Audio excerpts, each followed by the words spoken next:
لیلۃ القدر خیر من الف شہر، یہ وہ رات ہے جو کہ 1000 مہینوں سے افضل ہے. یعنی قمری اعتبار سے آپ سمجھ لیں کوئی 84-85 سال، اور سولر ایئرز کے اعتبار سے 82 سال کی عبادت سے بہتر ہے اس رات میں عبادت کرنا.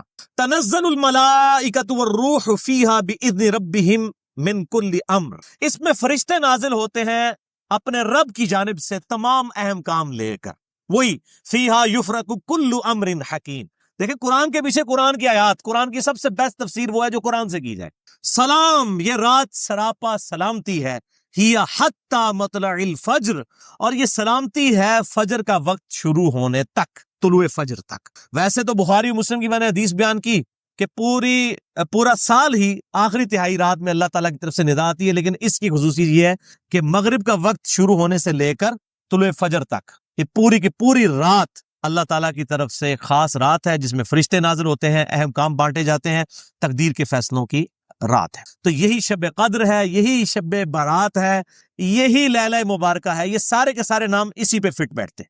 اب آخر میں 10 صحیح الاسناد احادیث اور 10 کی 10 جو ہیں وہ میں مشکات سے ان کے نمبرز بھی بتا دوں گا، اور بخاری اور مسلم پرائمری بکس کے نمبر نہیں بتاؤں گا، مشکات کے نمبر بتاؤں گا جو انسائکلوپیڈیا آف حدیث ہے.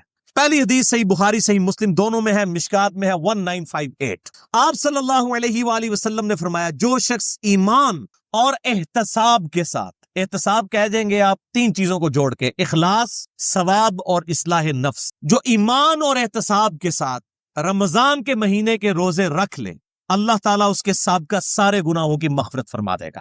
اور جو ایمان اور احتساب کے ساتھ رمضان کی راتوں کا قیام کر لے، یعنی تراویح قیام اللیل کر لے، اس کے بھی سابقہ سارے گناہ معاف ہو جائیں گے. اور جو ایمان اور احتساب کے ساتھ لیلۃ القدر کا قیام کر لے، اس کے بھی سابقہ سارے گناہ معاف. لیکن لیکن لیکن صرف چھوٹے گناہ، کبیرہ گناہ صرف توبہ سے معاف ہوتے ہیں. چھوٹے گناہ تو آٹومیٹکلی معاف ہو جاتے ہیں نیک اعمال کرنے سے. اس کے ثبوت میں وہ حدیث ہے صحیح مسلم کی جو مشکات میں ہے 564. آپ صلی اللہ علیہ وآلہ وسلم نے فرمایا اگر کبیرہ گناہوں سے بچا جائے تو 5 نمازیں، ایک نماز سے دوسری نماز تک، ایک جمعے سے دوسرا جمعہ، اور ایک رمضان سے دوسرا رمضان، درمیان کے تمام گناہوں کا کفارہ بن جائیں گے اگر کبیرہ سے بچا جائے. تو نماز چھوڑنا خود ہی کبیرہ، ورنہ لوگ کہیں جی ایک رمضان ہی پڑھ لو، دوسرے رمضان مشکالی پار. کیوں؟ صحیح مسلم میں حدیث ہے، مشکات میں ہے 569 کہ بندے کے کفر اور اسلام، شرک اور اسلام کے درمیان فرق نماز ہے. یہ اتنا کبیرہ گناہ ہے کہ بندے کے کفر اور اسلام کا فرق ہے. تو جو کبیرہ گناہ کر رہا ہے نماز والا، اس کا کیسے ایک جمعے سے دوسرا جمعہ کفارہ بن سکتا ہے، یا ایک رمضان سے دوسرا رمضان کفارہ بن سکتے ہیں؟ دوسری حدیث بھی بخاری اور مسلم سے ہے، مشکات میں 2083. آپ صلی اللہ علیہ وآلہ وسلم نے فرمایا شب قدر کو رمضان کے آخری عشرے کی تاک راتوں میں تلاش کرو، 21ویں، 23ویں، 25ویں، 27ویں اور 29ویں. تیسری حدیث بھی بخاری اور مسلم سے ہے، اور مشکات میں اس کا نمبر ہے 2086. آپ صلی اللہ علیہ وسلم نے رمضان کا پہلا عشرہ اعتکاف کیا، پھر دوسرا عشرہ بھی اعتکاف کیا، پھر سر مبارک خیمے سے باہر نکالا اور کہا کہ میں نے پہلا عشرہ اعتکاف کیا تھا شب قدر کی تلاش میں، لیکن مجھے نہیں ملی، دوسرے میں بھی نہیں ملی. پھر ایک فرشتے نے آ کے مجھے خبر دی کہ اس کو آپ آخری عشرے میں تلاش کریں، اگر تم میں سے کوئی اعتکاف میرے ساتھ کرنا چاہتا ہے تو کر لے. اور پھر آپ صلی اللہ علیہ وآلہ وسلم نے فرمایا مجھے خواب میں وہ رات دکھا دی گئی، اور اس میں مجھے رات میں وہ خواب میں دکھائی گئی، لیکن پھر مجھے بھلا دی گئی. سنقرئک فلا تنسى الا ما شاء اللہ، اے نبی ہم تمہیں پڑھائیں گے، تم کبھی نہیں بھولو گے مگر جب اللہ چاہے. بھلا دی گئی، اور اس کیوں بھلائی گی وہ آگے بخاری کی حدیث بھی آ جائے گی. پھر بھلا دی گئی. بہرحال مجھے ایک بات یاد ہے کہ اس رات صبح کے وقت جب میں فجر کی نماز پڑھ رہا ہوں گا تو میرے ماتھے پر کیچڑ کا نشان ہوگا. یہ آپ کو خواب میں دکھایا گیا. اور اسی حدیث میں الفاظ ہیں کہ 21ویں رات جب آئی، یعنی 20ویں اور 21ویں روزے کی درمیانی رات، اس میں جب آپ نے 21ویں روزے کی جب فجر پڑھی تو اس رات کافی بارش ہوئی، مسجد نبوی کی چھت ٹپکنے لگی، اور ظاہر ہے کہ قالین وغیرہ تو نہیں ہوتے تھے، مٹی پہ ہی نماز پڑھی جاتی تھی، یہی افضل ہے. لہٰذا اہل تشیع کا پارشلی مقدمہ اس حوالے سے مضبوط ہے کہ مٹی پہ ہی سجدہ ہونا چاہیے. تو بہرحال آپ صلی اللہ علیہ وآلہ وسلم کے ماتھے پر مٹی کا نشان پڑ گیا. صحابہ کہتے ہیں جب نماز کے بعد آپ صلی اللہ علیہ وسلم جب رخ انور صحابہ کی طرف کرتے تھے تو انہوں نے دیکھا کہ آپ صلی اللہ علیہ وآلہ وسلم کے ماتھے پر مٹی کا نشان ہے. تو صحابہ کو پتہ چلا اچھا آج شب قدر تھی. اچھا اب آپ دیکھیں کہ یہ نہیں ہے کہ کچھ شے نظر آ جاتی ہے، ورنہ صحابہ کو بھی نظر آئی, آپ صلی اللہ علیہ وسلم کو بھی کوئی چیز نظر نہیں آئی. اور یہاں اتنا مشہور کیا, کہتا ہے جی سمندر کا پانی میٹھا ہو جاتا ہے, بھائی کوڑ مارنے چھڑ دیو. ہن ماڈرن دور جے, کسی گورے نے سن لی نا گل, اور جناب بہ جائے گا رمضان دا پورا مہینے روزانہ دا ایک ٹیسٹ لے گا اور میں کہا دسو کس داڑے جناب شاید میٹھا ہوتا ہے سمندر دا پانی. جی سارے درخت سجدے میں گر پڑتے ہیں, بھائی ہم سی سی ٹی وی کیمرے لگا لیتے ہیں, پتہ لگ جائے گا کس وقت گرتے ہیں. یہ سب جھوٹ ہے, کسی روایت کے اندر موجود نہیں ہے. بس صرف آپ نے قیام کرنا ہے رات کا, کوئی ایک رات اس میں ہوگی. اسی لیے دیکھیں یہ فکس بھی نہیں کر کے بتائی گئی کہ فلاں ہے, کہا گیا 5 ہیں, 21ویں 23ویں 27ویں 25ویں 27ویں اور 29ویں. چوتھی حدیث صحیح مسلم سے عبداللہ بن انیس کی, مشکات میں 2087, اس میں بھی یہ پورا واقعہ ہے, لیکن اس میں الفاظ یہ ہیں, آپ دوسرے صحابی کہتے ہیں کہ وہ 23ویں شب تھی. ابو سعید خدری کہہ رہے ہیں وہ 21ویں تھی کیچڑ والی, اور عبداللہ ابن انیس کہہ رہے ہیں وہ 23ویں تھی. لیکن یہی دو اختلاف آ گئے. تو وہ 21ویں بھی ہو سکتی ہے, 23ویں بھی, 25ویں بھی, 27ویں بھی, اور اس کی حکمت کیا ہے بدلنے کی میں بعد میں بتاتا ہوں. تو یہ شب قدر کے حوالے سے ایک دعا بھی بڑی مشہور ہے, اللہم انک عفو تحب العفو فاعف عنی. یہ روایت مشکات میں بھی موجود ہے 2091, اور جامع ترمذی اور سنن ابن ماجہ میں موجود ہے, لیکن یہ روایت منقطع ہے. وہ تابعی جو ہے عبداللہ بن بریدہ, اس کا سماع اما عائشہ سے ثابت نہیں ہے. شیخ البانی سے حسن درجے تک پہنچاتے ہیں. بہرحال دعا کے بارے میں میرا موقف یہ ہے, چاہے کوئی ضعیف روایت بھی ہو, اگر کوئی دعا کے طور پہ اسے کر لے تو میں اس کے اوپر کوئی فتوی والا معاملہ نہیں کرتا. امام دارقطنی نے بھی یہ بات لکھی ہے کہ یہ منقطع روایت ہے, اللہم انک عفو تحب العفو فاعف عنی. 5ویں حدیث صحیح مسلم سے ہے, مشکات میں ہے 2088. سیدنا ابی ابن کعب کو کسی نے بتایا کہ عبداللہ ابن مسعود کہتے ہیں رضی اللہ تعالیٰ عنہ کہ جو شخص روزانہ آخری پہر جاگے گا تہجد کے وقت تو وہ شب قدر پا لے گا. اب یہ دیکھیں کہ روزانہ جو جاگے گا ظاہر وہ پا ہی لے گا. عبداللہ ابن مسعود کی جب یہ بات پہنچی ابی ابن کعب تک, تو انہوں نے کہا اللہ تعالیٰ ہمارے بھائی پہ جو ہے وہ رحم فرمائے. انہوں نے شاید یہ بات اس لیے کہی کہ لوگ صرف اکتفا ہی نہ کر لیں رمضان کے قیام پہ ہی, اس لیے انہوں نے یہ بات کی ہوگی, ورنہ ہمارے بھائی عبداللہ ابن مسعود کو یہ بات خوب پتا ہے کہ شب قدر جو ہے یہ رمضان کے آخری عشرے میں آتی. اور پھر انہوں نے کہا کہ میں اللہ کی قسم اٹھاتا ہوں کہ شب قدر جو ہے وہ 27ویں رات ہے. اور تابعی کہتے ہیں کہ انشاءاللہ کے بغیر قسم کھائی, کیونکہ اگر آپ انشاءاللہ کے ساتھ قسم کھائے نا تو وہ قسم ڈاؤٹ فل ہوتی ہے کہ اگر اللہ نے چاہا تو. انشاءاللہ کے بغیر قسم کھائی جاتی ہے تو کنفرم ہوتا ہے کہ وہ بات ڈیفینیٹ کر رہا ہے, کرنے والا واقعی قسم کھا رہا ہے. تو پھر پوچھا گیا آپ کو کیسے پتا ہے کہ 27ویں ہے؟ انہوں نے کہا اس لیے کہ آپ صلی اللہ علیہ وآلہ وسلم نے ہمیں نشانی بتائی ہے کہ اس رات جب سورج صبح کے وقت طلوع ہوتا ہے تو بغیر شعاؤں کے ہوتا ہے, یعنی بالکل ٹکیاں نکلتی ہے. اور ویسے تو عموماً ویسے بھی ٹکیاں نکلتی ہے, لیکن وہ شاید زیادہ دیر تک کے لیے ٹکیاں رہتی ہے.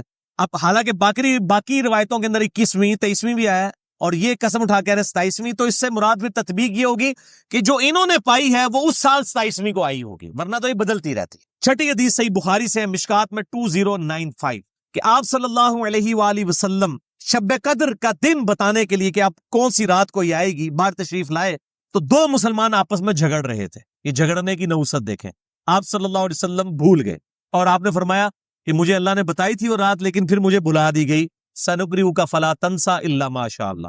اور پھر آپ نے فرمایا کہ اس وجہ سے بلائی گئی کہ 2 مسلمان آپس میں جھگڑ رہے تھے, اور پھر کہا ہو سکتا ہے کہ اللہ کی اسی میں بہتری ہو, یہ بھی ساتھ کہہ دیا, ورنہ انہوں 2 مسلمانوں نے لوگ قیامت تک کوستے رہتے, بھائی اللہ نے بتانا ہوتا تو بعد میں بتا سکتے, اللہ کے لیے تو کوئی مسئلہ نہیں تھا, اسی میں بہتری ہو, اور یہ واقعی بہتری ہے. اور پھر فرمایا اب تم اسے 21ویں 23ویں اور 25ویں میں تلاش کرو. اب یہاں 27ویں 29ویں کا ذکر کوئی نہیں ہے, وہ الگ سے حدیث میں. تو حکمت یہ ہے بیسیکلی اس کو ڈیفرنٹ کرنے میں, تاکہ لوگ یہ پورا عشرہ جو ہے وہ اہتمام کریں. دوسرا لوگ کہتے ہیں جی جس رات میں قرآن نازل ہوا تھا وہ ہوگی تو کوئی ایک ہی رات نا, یا 21ویں ہوگی, یہ تو نہیں ہے کہ 14 اگست اس دفعہ جو ہے 14 اگست کو آئے تو اگلی دفعہ 14 اگست جو ہے وہ 21 اگست کو آ جائے, اس طرح تو نہیں ہوگا. 14 اگست تو 14 اگست کو ہی آئے گا. تو یہ کیا وجہ ہے کہ قرآن جس رات میں نازل ہونا شروع ہوا وہ تو یا 21ویں تھی یا 23ویں تھی یا 25ویں یا 27ویں یا 29ویں, تو اگلے سال بھی وہی ہونی چاہیے. تو یہ دنیاوی اعتبار سے تو یہ بات بالکل ٹھیک ہے, لیکن جب اللہ تعالیٰ نے اس کی سیلیبریشن اس طرح کر دی ہے کہ اس سال میں اس کی سیلیبریشن کروں گا 21ویں کو, اگلے سال 23ویں کو, اس سے اگلے سال 27ویں کو, اس سے اگلے سال پھر شاید 21ویں کو ہو جائے, پھر کبھی 29ویں کو, تاکہ یہ روٹیٹ کرتی رہے, مسلمانوں کا شوق برقرار رہے. اس میں نظر کچھ نہیں آنا ہوتا, بس قیام کرنا ہوتا ہے. اللہ تعالیٰ 82 سال کی عبادت کا ثواب لکھ دے گا, اور اس کا آسان طریقہ میں آپ کو اینڈ پہ 2 حدیثیں بتا دوں گا سست الوجود لوگوں کے لیے انشاءاللہ. میرے جیسے. 7ویں حدیث بھی بخاری اور مسلم دونوں میں ہے, مشکات میں 2090. اما عائشہ کہتی ہیں کہ جب رمضان کا آخری عشرہ ہوتا تو آپ صلی اللہ علیہ وسلم عبادت کے لیے کمر بستہ ہو جاتے, خود بھی راتوں کو جاگتے اور اپنے گھر والوں کو بھی جگایا کرتے. اللہ تعالی ہمیں بھی اس سنت پر عمل کرنے کی توفیق عطا فرمائے. آمین. 8ویں حدیث صحیح مسلم سے ہے, مشکات میں 2089. اما عائشہ رضی اللہ تعالیٰ عنہ کہتی ہیں کہ آپ صلی اللہ علیہ وسلم جس قدر رمضان مبارک کے آخری عشرے میں عبادت اور سخاوت والا معاملہ کرتے تھے, پورا سال کبھی ایسا نہیں کرتے تھے, اس آخری عشرے میں خصوصاً. 9ویں حدیث تو ہے ہی بالخصوص پرٹیکولرلی اعتکاف کے حوالے سے, اور اعتکاف بھی بیسیکلی شب قدر کی تلاش کے لیے ہوتا ہے. کم از کم 10 دن مسجد میں ٹکا تو رہے گا نا, چلو ستے ہی لب گئی مسجد ہی تو مل جائے گی نا انہوں شب قدر, اور کوئی نہیں تو لوگ فجر اور عشاء کی نماز ہی جماعت سے پڑھا دیں گے. خراٹے لے رہے ہو تو اعتکاف والوں کی تو ویسے ہی شامت آئی ہوتی ہے بیچاروں کی, اعتکاف والوں کو تو رات کو بھی نہیں سونے دیتے, اور درس بھی مجبوراً بیچارے اعتکاف والوں کو ہی سننا پڑتا ہے. تو بخاری اور مسلم میں یہ حدیث ہے, مشکات میں 2097. اما عائشہ رضی اللہ تعالیٰ عنہ کہتی ہیں کہ آپ صلی اللہ علیہ وسلم رمضان کے آخری عشرے کا اعتکاف فرمایا کرتے تھے یہاں تک کہ آپ کی وفات ہو گئی. ہر سال اعتکاف کرتے تھے آپ صلی اللہ علیہ وآلہ وسلم. یہ سنت موقدہ کفایہ ہے, چند لوگ کر لیں تو باقیوں کی طرف سے ادا ہو جائے گی. اور پھر آپ صلی اللہ علیہ وسلم کی وفات کے بعد آپ کی بیویاں بھی مسجد نبوی میں اعتکاف کیا کرتی تھی. لیکن اسی کانٹیکسٹ میں بخاری مسلم میں حدیث ہے, ایک دفعہ آپ صلی اللہ علیہ وآلہ وسلم نے جو ہے وہ مسجد نبوی میں اعتکاف کے لیے خیمہ لگایا. کسی ایک بیوی نے آگے خیمہ لگایا, پھر دوسری نے بھی وہ سوکن والا سلسلہ کرتے کرتے کئی خیمے لگے. آپ نے ساروں کے کھڑوا کے اپنا بھی کھڑوا دیا. اس سال آپ نے اعتکاف ہی نہیں کیا. پھر آپ نے اگلے سال, صحیح بخاری میں آتا ہے, 20 دن کا اعتکاف کیا, اور وہ آپ کا آخری سال تھا. تو آپ نے اعتکاف ہی نہیں کیا کہ یہ یعنی اللہ کی رضا کی خاطر اعتکاف کیا جائے, نہ کہ میری وجہ سے کہ میرے ساتھ ایک بیوی اعتکاف بیٹھی ہے پھر دوسری بھی, سب کے خیمے. اس سے یہ بات چلی کہ مسجد نبوی میں اعتکاف عورتیں کیا کرتی تھی, اور مسجد میں اعتکاف آج بھی مسجد نبوی میں اور بیت اللہ شریف میں اعتکاف ہوتا ہے. بل اس حوالے سے میرا موقف تھوڑا اب لینیٹ ہو چکا ہے. اب جو پرفتن دور ہے جس کے اندر یہ موبائل کیمرے اور ویڈیوز اور سیکیورٹی تقریباً ختم ہو چکی ہے مسجدوں کی, اس صورتحال میں اگر عورتیں گھروں میں اعتکاف کر لیں تو اجتہاداً اس میں بھی کوئی حرج نہیں ہے, کیونکہ مسجدیں جو ہے آج کل عورتوں کے اعتکاف کے اعتبار سے خطرے سے خالی نہیں ہے. جیسا کہ یہ موبائل فون ہے, اور لوگوں کی اگلے دن بھی اخبار میں خبر آئی تھی, وہ تصویر کسی کی چڑھا دی, اس طریقے سے اس عورت نے خودکشی کر لی. اس قسم کے واقعات ہوتے ہیں, لہٰذا اس میں میرے خیال ہے حدیث جو سختی کرتے ہیں وہ نہیں کرنی چاہیے. حنفیوں کا موقف مجھے مضبوط لگتا ہے, خصوصاً اس دور کے اعتبار سے. میں حرام نہیں کہہ رہا, مسجد میں بیٹھنا بہتر ہے, مسجد نبوی شریف میں جہاں پہ سیکیورٹی ہے بیٹھے, لیکن ہمارے ملک کے اندر میں نہیں سمجھتا کہ سوائے چند ایک جگہوں کے اس طرح کی سیکیورٹی اویلیبل ہو. جہاں پہ ہو ضرور کریں, لیکن عورت نفلی روزہ اور اعتکاف اپنے خاوند کی مرضی کے بغیر نہیں کر سکتی, ذرا یہ ذہن میں رکھیے گا. 10ویں حدیث جامعہ ترمذی میں ہے, سنن نبی داؤد میں ہے, سنن ابن ماجہ میں, مشکات میں 2102. انس ابن مالک کا بیان ہے کہ آپ صلی اللہ علیہ وسلم رمضان کے آخری 10 دن میں اعتکاف فرمایا کرتے تھے, لیکن ایک سال نہ کر سکے تو اگلے سال 20 دن کا اعتکاف فرمایا. وہ ایک سال وہ بیویوں کی وجہ سے ہی نہیں کیا. اور صحیح بخاری میں 2099 نمبر حدیث ہے کہ جس سال آپ کی وفات ہوئی, یہ 20 دن والا اعتکاف آپ صلی اللہ علیہ وآلہ وسلم نے اس سال کیا تھا جس سال آپ کی وفات ہوئی.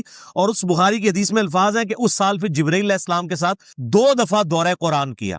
اور بخاری مسلم میں آتا ہے نا, جو سیدہ فاطمہ کے کان میں ایک بات کہی تھی کہ اس سال میرے ساتھ 2 دفعہ دورہ کیا جبریل نے, مجھے لگتا ہے کہ میری موت کا وقت قریب آ چکا ہے. تو وہ رو پڑی, اور پھر ایک اور بات کہی کہ تم جنتی عورتوں کی سردار ہو, تو وہ مسکرا پڑی. تو آپ صلی اللہ علیہ وآلہ وسلم کے ساتھ اس آخری اعتکاف میں 2 دفعہ دورہ قرآن حضرت جبرائیل نے کیا. الحمدللہ. یہ تلک عشرۃ کاملہ 10 پوری ہوئیں. اب آخری 2 حدیثیں شارٹ کٹ گفٹ کے طور پر شب قدر کا آسان قیام پانے کے لیے. پہلی حدیث صحیح مسلم سے ہے 1491 اور مشکات میں بھی ہے 630. سیدنا عثمان ابن عفان رضی اللہ تعالیٰ عنہ علیہ السلام کہتے ہیں کہ نبی صلی اللہ علیہ وآلہ وسلم نے فرمایا, جس شخص نے عشاء کی نماز جماعت سے پڑھ لی گویا اس نے آدھی رات کا قیام کیا, اور پھر جس نے فجر کی نماز بھی جماعت سے پڑھ لی گویا اس نے پوری رات کا قیام کیا. اللہ اکبر کبیرہ والحمدللہ کثیرہ وسبحان اللہ بکرۃ واصیلا. اور یار ایسے کر سکتے ہیں نا کہ رمضان کے آخری عشرے میں پورے عشرہ کر لو تو جفت آگدہ بھی رولا بن جاتا ہے چاند دی وجہ نہ. پورا رمضان ہی اہتمام کرے, پورا سال ہی اہتمام کرے, فجر اور عشاء جماعت کے ساتھ, اور کوئی رکعت فوت نہ ہو. اگر ایک رکعت بھی فوت ہوگی تو وہ پاکستانی انڈیا بنگلہ دیش والی جماعت ہے. اللہ کے حضور وہ جماعت نہیں لکھی جاتی. جماعت اسی صورت میں ہے کہ آپ کی 4 کی 4 رکعتیں امام کے ساتھ ہو, سلام امام کے ساتھ آپ پھیریں. تو یعنی امام کے رکوع میں جانے سے پہلے آپ قیام کی حالت میں اس کے ساتھ مل جائیں سورہ فاتحہ پڑھ کے, تو آپ کو وہ 4 رکعتیں ملیں گی, اور فجر کی 2 رکعتیں اس صورت میں. تو عشاء کی نماز آدھا قیام, اور فجر کی بھی, اور رمضان میں تو ویسے ہی اٹھنا ہوتا ہے, بڑا آسان ہے الحمدللہ. دوسری حدیث جامعہ ترمذی میں ہے 806, سنن ابن ماجہ میں 1327, ترمذی میں 806. یہ واحد حدیث ہے آج کے پورے لیکچر میں جو مشکات میں موجود نہیں ہے.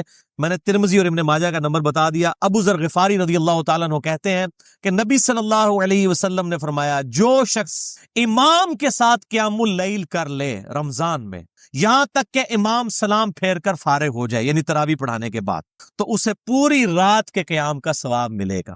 اگر کوئی اکیلا تراویح پڑھتا ہے اس کے لیے فضیلت نہیں ہے یہ. جو امام کے ساتھ تراویح پڑھ لینا عشاء کے ساتھ ہی, اس کو پوری رات کے قیام کا ثواب مل جائے گا. اچھا, یہ جماعت کی جہاں پہ باتیں ہو رہی ہیں, یہاں پہ عورتوں کو استثناء حاصل ہے. عورتوں کے لیے واجب نہیں ہے کہ مسجد میں جائیں, چلی جائیں, اگر کر سکتی ہے تمام ضرور کریں. ان کو گھر میں بھی اللہ تعالیٰ انشاءاللہ تعالیٰ اس حوالے سے ثواب عطا فرما دے گا. خصوصاً عورتیں پوچھ لیتی ہیں جی ہم کہاں سے یہ جماعت, ہم یہ آسان طریقہ, تو عورتوں کے لیے پھر اس حوالے سے آسانی ہوگی انشاءاللہ تعالیٰ. تو قیام اللیل اور تراویح کے حوالے سے مسئلہ نمبر میرا 20 ہے, وطر کے حوالے سے مسئلہ نمبر 130 ہے, اور آج انشاءاللہ یہ نیو 44 شب قدر شب برات کے حوالے سے ریکارڈڈ ہو گیا اللہ کے فضل سے. رمضان کا آلریڈی 53 ہے, لیکن میں انشاءاللہ اگلے 2 ہفتوں میں اسے 2 نشستوں میں ریوائز کر کے ریکارڈ کروا رہا ہوں انشاءاللہ ڈیٹیل کے ساتھ, 53A اور 53P مسئلہ کے عنوان سے انشاءاللہ تعالی.